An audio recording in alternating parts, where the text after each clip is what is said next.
Hi everybody, welcome back to my channel, Nonstop Talking with your girl here, Vivian Liu.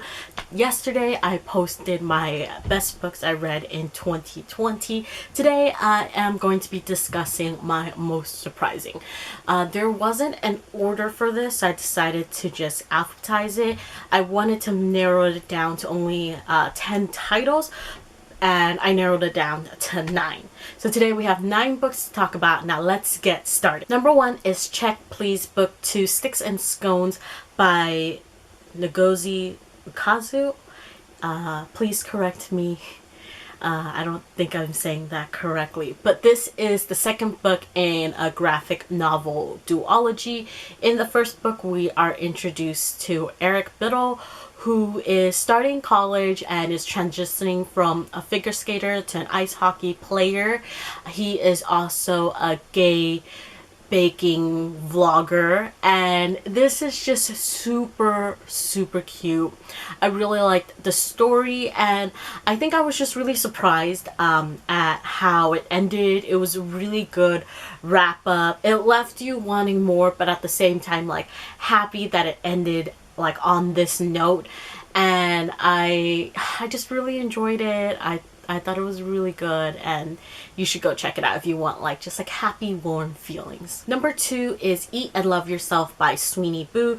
This is another graphic novel. This one was actually like randomly recommended to me by Hoopla, so I went into this not knowing anything but just interested by like the cover and the title. The story is about Mindy, who is living with an eating disorder, and how one day this magical like candy bar kind of appears into her life.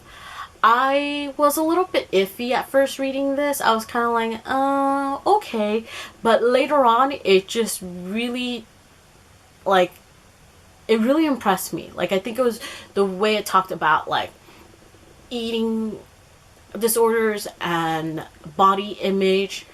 It was good.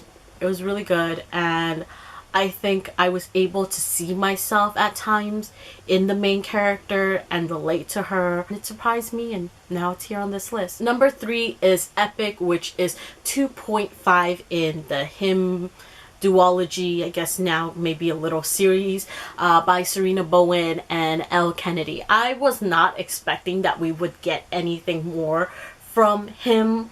Him is like my all-time favorite male ice hockey romance, and just to know that we got new material this year about this couple that I love so much. Bless me. I love them. I love this. I wasn't expecting this, so I was pleasantly surprised, hence it showing up on most surprising. Number 4 is How the King of Elfham Learned to Hate Stories by Holly Black.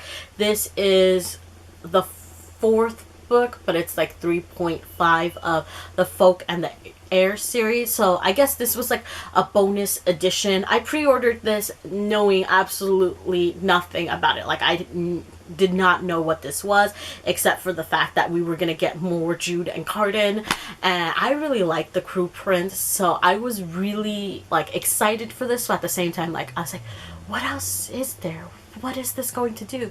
I'm gonna go into this completely blind, and it ended up really impressing me. Firstly, this book is beyond stunning. I have the regular hardcover and then the Barnes & Noble like special, and they're so beautiful. The cover is beautiful, like the pages of like the hardcover inside is beautiful. The illustrations are beautiful. Like everything about this was just so beautiful. And then another thing about this was that I thought it was gonna be a lot of like lovey-dovey Jude and Carden, and the thing about like hate to love romances or like enemies to lover romances is that like I feel like once they get together and they're all like lovey-dovey, like some of the spark and magic isn't there anymore. But it wasn't like really about like them being lovey-dovey, and I really appreciated that, and so it ended up surprising me, and I ended up really enjoying this. It was a great addition. If you don't know what this series is about, the first book is called The Cruel Prince. It follows Jude and her twin sister who were forced to live in like the Fae world, and how Jude crosses paths with like this really ill-tempered Fae prince. Number 5 is Heartstopper by Alice Oseman. This is a male graphic novel series following 2 high school teens who are on the rugby team together. The first and second volume I enjoyed, but I didn't give 4 stars to. There was just something about it that I never felt really hit that like 4-star mark. And then volume 3 happened and I was like, it's time that finally a volume in this series gets 4 stars. I don't know if it's just because like by this time I love this couple so much that I'm just like 4 stars, 4 stars. Or it really is like an improvement in like story and writing and stuff. But yeah, like it's just something about volume 3 finally clicked and got 4 stars. And I just think like this is like a really cute and good series.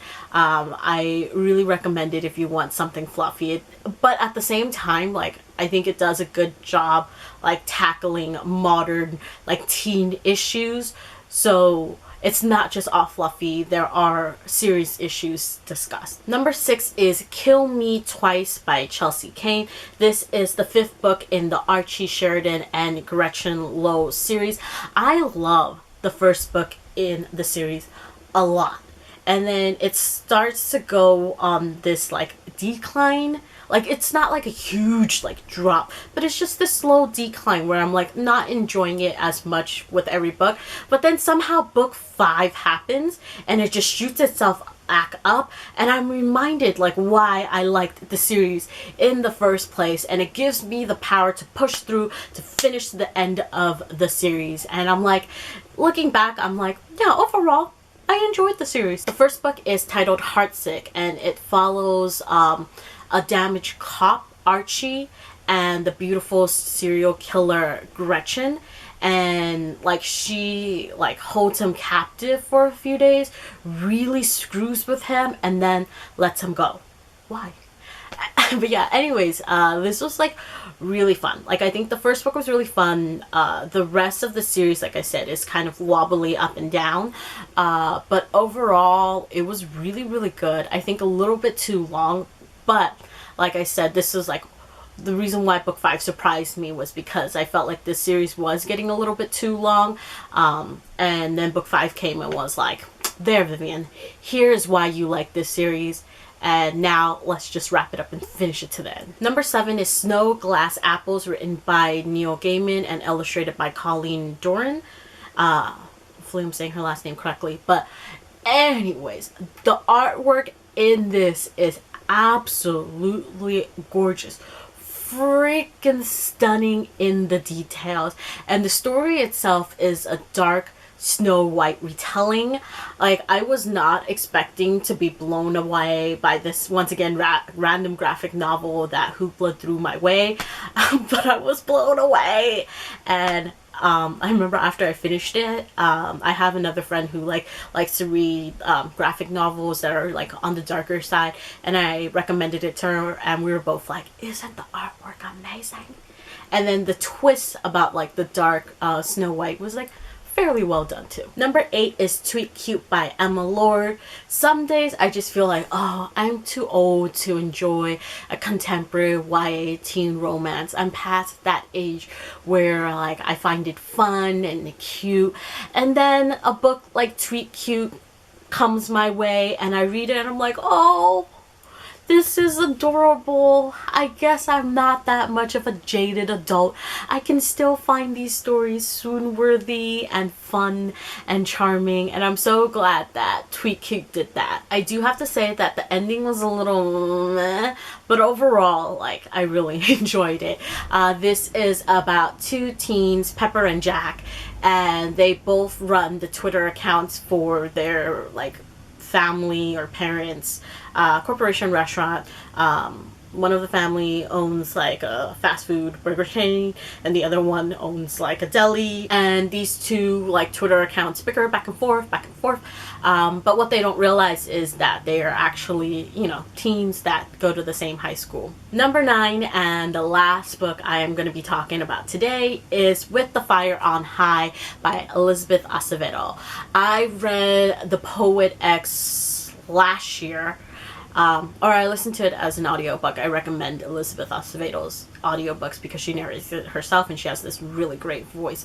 But yeah, so I picked The Poet X last year, loved it. It was on my top list, and so I was excited to pick up more stuff written by her. So obviously this year I decided to give With the Fire on High a try. And I was slightly worried that like maybe because I love The Poet X so much, I don't know how I would feel about With the Fire on High. But With the Fire on High really impressed me as well. It was a home run. It was really good. I do have to say that I do like The Poet X more, but With the Fire on High was also really good. I ended up giving it a 4 out of 5, which is still a great rating.